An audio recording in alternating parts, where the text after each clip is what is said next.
नमस्कार, एक बार फिर से कवि संतोष चैनल पर हार्दिक स्वागत। बंधन दोस्तों, एक लाइन की शायरी मुझे याद आती है।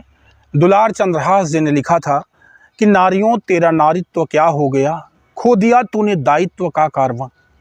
नारियों तेरा नारित्व क्या हो गया, खो दिया तूने दायित्व का कारवां।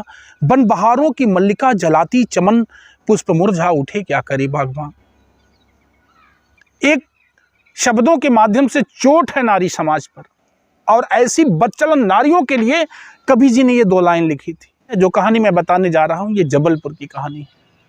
मध्य प्रदेश का एक जिला है जबलपुर, और जबलपुर में एक घटना घटती है 15 मार्च 2024 को, जो बहुत हृदय विदारक है, जिसमें बहुत पीड़ा है, बहुत घाव है, बहुत दर्द है।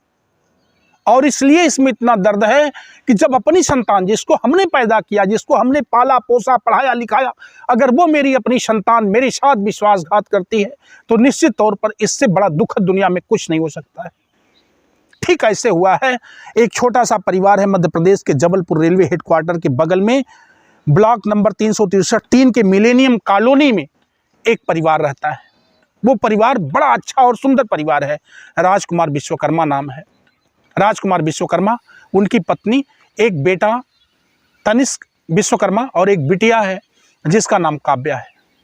काव्या 15 वर्ष की है, तनिष्क 8 साल का है, और 52 साल के राजकुमार अपने पूरे परिवार के साथ उसी मिलेनियम कॉलोनी में लेकर के अपना परिवार रहते हैं। वहीं कार्यालय अधीक्षक पद पर नौकरी भी करते हैं रेलवे में, यानी ऑफिसर सुपरिटेंडेंट की पोस्ट है इनकी, एक अधिकारी हैं। अच्छा खासा बच्चों को संस्कार दे रहे हैं, पढ़ा रहे हैं। लेकिन एक घटना घटती है। मई 2023 में इनकी पत्नी की डेथ हो जाती है। जब दुनिया में एक पति के लिए बड़ी दुखद पीड़ा तब होती है जब उसकी अर्धांगिनी नहीं होती। तब दोनों बच्चों की देखरेख की जिम्मेदारी राजकुमार विश्वकर्मा की सर लग जाती है। बच्चों पर इनका ध्यान जाने लगता है। पत्नी नहीं है, बिटिया धीरे धीरे 16वें साल में जा रही है। बेटा भी स्कूल जाता है, बेटी स्कूल जाती है। दोनों बच्चों को पालना पोसना, पढ़ाना लिखाना, खिलाना, टाइमली टिफिन देना, ये राजकुमार बहुत जिम्मेदारी से, ताकि उन बच्चों को ये फीलिंग ना होने पाए कि मेरी माँ नहीं है। दोनों बच्चों को पाल रहे हैं, पढ़ा रहे हैं। एक सपना है राजकुमार के दिल में कि कुछ बड़ा और बेहतर मेरे बच्चे करेंगे। लेकिन आने वाला कल कितना दुखद होगा, कितनी पीड़ा होगी, क्या राजकुमार ने इसकी कल्पना करी होगी? नहीं किया होगा। हुआ क्या, मैं इस कहानी को विस्तार में ले चलता हूँ। पड़ोसी, एक इनके पड़ोसी हैं बाबू साहब, जिनका नाम राजपाल सिंह है। राजपाल सिंह इनके पड़ोस में रहते हैं। उनके पास भी 2 बेटा, एक बेटी, पत्नी और खुद वो वहीं गार्ड की नौकरी करते हैं रेलवे में। राजकुमार का एक बेटा है मुकुल। मुकुल जिम में ट्रेनर है, बॉडी बिल्डर है, अच्छी पर्सनालिटी है, लंबाई बढ़िया, खूबसूरत लड़का है। होता क्या है, मुकुल गंदी नज़र डालता है काव्या पर। पड़ोस में दोनों का मकान है, लेकिन काव्या पर मुकुल गंदी नज़र डालता। धीरे धीरे काव्या को अपनी कस्टडी में लेना चाहता है, बहलाना फुसलाना चाहता है। वो 16 साल की लड़की बहक जाती है, और जब बहकती है तब मुकुल की सोहबत में आ जाती है, और मुकुल उसे वो सब कुछ सिखाता पढ़ाता है जो एक बच्चे को एक ट्रेनर, क्योंकि ट्रेनर तो है ही, जिम का ट्रेनर है, ये धीरे धीरे उसके माइंड सेटअप में परिवार के प्रति पूरी गंदगी भर ले जाता है कि तुम्हारे पापा तुम्हारे लिए गलत हैं। और होता क्या है, अगस्त 2023 यानी मई में पत्नी की डेथ होती है, यानी काव्या की माँ मई में मरती हैं, और ये अगस्त में मुकुल के साथ भाग जाती है। 2-4 दिन भगी रहती है। राजकुमार परेशान होते हैं। राजकुमार ढूंढ करके इसको ले आते हैं। किसी तरह से जब आ जाती है तो छेड़छाड़ और अपहरण का एक मुकदमा बिटिया को समझाने बुझाने के बाद मिला करके करते हैं मुकुल के ऊपर। धारा 363 लग जाता है, पास्को एक्ट लग जाता है, और मुकुल को जेल हो जाती है। मुकुल जेल चला जाता है। लेकिन पता नहीं क्या काव्या के दिमाग में आता है। जब कोर्ट में फाइनल गवाही के दिन आते हैं, जब काव्या कोर्ट में जाती है तो अपने पापा को दोषी करार देती है। अपनी गवाही के माध्यम से ये पापा को गलत साबित करती है और सच साबित कर देती है कि मुकुल ने मेरे साथ ऐसा कुछ नहीं किया था, मैंने जानबूझ करके मुकुल का साथ पकड़ लिया था, मैं जानबूझ करके मुकुल के साथ गई थी, मुकुल ने मुझे भगाया नहीं था। फिर जमानत मिल जाती है, और ये काव्या, इसका हाई स्कूल का पेपर चल रहा था, डर बस राजकुमार विश्वकर्मा इसको अपने भाई के यहाँ भेज दिए थे, लेकिन इम्तहान देने के लिए मार्च के महीने में, फरवरी लास्ट में ये लड़की फिर जबलपुर आती है। ये इम्तहान देने आती है और वो जेल से छूट करके आ रहा है मुकुल। फिर दोनों में बातचीत चालू हो जाती है, दोनों मिलते हैं और 15 मार्च की वो रात कितनी काली और डरावनी भयावह होती है राजकुमार के लिए, जब मुकुल पीछे का दरवाज़ा गैस कटर से काट करके और रात्रि को 7:30 बजे इनके कमरे में प्रवेश करता है। ऑनलाइन एक हथियार मंगवाता है जिसे गांव देहात में बांका बोलते हैं। ये बांका लेकर के मुकुल कमरे में प्रवेश करता है और राजकुमार को मार देता है।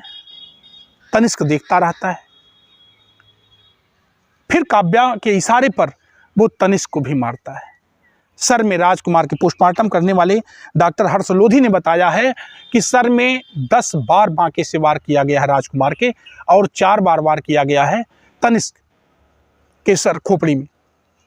इतना नहीं, फिर तनिष्क की लाश को उसने प्लास्टिक में पैक किया, पॉलीथीन में पैक किया और फ्रिज में डाल दिया।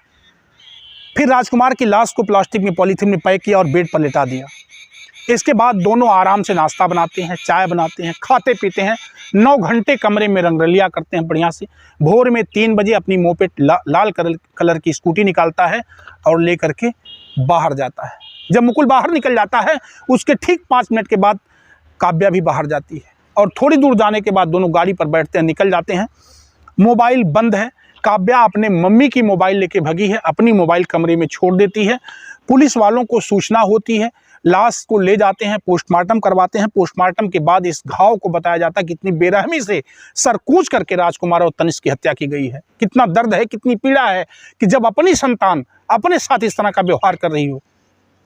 इसके बाद पुलिस सीसीटीवी फुटेज जब खंगालती है, तमाम कैमरों को चेक किया जाता है, तब निकलता है कि इस घर में मुकुल प्रवेश किया था इतने बजे और निकला इतने बजे। उसके 5 मिनट के बाद काव्या निकलती है और दोनों एक दूसरे के साथ चले जाते हैं। कहाँ जाते हैं? रोडवेज जाते हैं। रोडवेज से स्टेशन जाते हैं, स्टेशन से ट्रेन पकड़ते हैं, ट्रेन पकड़ के पुणे जाते हैं, पुणे से महाराष्ट्र पुणे में ये लोग जाते हैं। एक होटल में ऑनलाइन इसने पेमेंट किया था, उस होटल पर भी लगभग पुलिस वालों की पूछताछ चल रही है। अभी तक कोई कंफर्मेशन रिपोर्ट नहीं आई। दोनों इतने शातिर और चालाक हैं कि दोनों की मोबाइल बंद है। समय समय पर मोबाइल खोल करके अपना काम कर लेते हैं, फिर बंद कर देते हैं।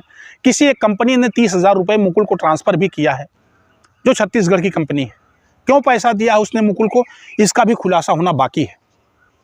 एक बड़ी घटना है, एक दर्द है, एक पीड़ा है कि जब कोई अपनी संतान, अपनी कोई बिटिया, अपना कोई बेटा इस तरह से अपने साथ व्यवहार करे, तो आप इस पीड़ा को अपनी आत्मा में उतार करके देखें कितनी आह है, कितनी कष्ट है, कितना दर्द है। ये कहानी बताने का सिर्फ इतना मतलब है, किसी की आत्मा को दुख पहुंचाना नहीं, किसी के मन को ठेस लगाना नहीं। बस कहानी बताने का मतलब यह है कि इतनी दर्द है। क्या आज कोई संस्कार की कमी रह गई? क्या आज जमाना इतनी तेजी से बदल रहा है? क्या ये आधुनिक भारत का निर्माण हो रहा है देश में? ऐसा क्यों हो रहा है? कितना दर्द है, कितनी पीड़ा है। ये कहानी अगर हम आप तक शेयर कर रहे हैं तो मुझे बहुत आह हुई है, मुझे बहुत दर्द है, इसलिए मैंने इस कहानी को आप तक छोड़ना और बताना चाहा है। मुझे भरोसा है कि ये हृदय विदारक कहानी एक दूसरे से शेयर करके एक नसीहत भरी टिप्पणी आप लोग लिख करके मुझ तक जरूर प्रेषित करेंगे कि क्या होना चाहिए और इसकी कैसी सज़ा इन दोनों कातिलों को मिलनी चाहिए। पुनः मेरे चैनल पर आप सभी देशवासियों का हार्दिक अभिनंदन। मैं संतोष। जय हिंद, जय भारत।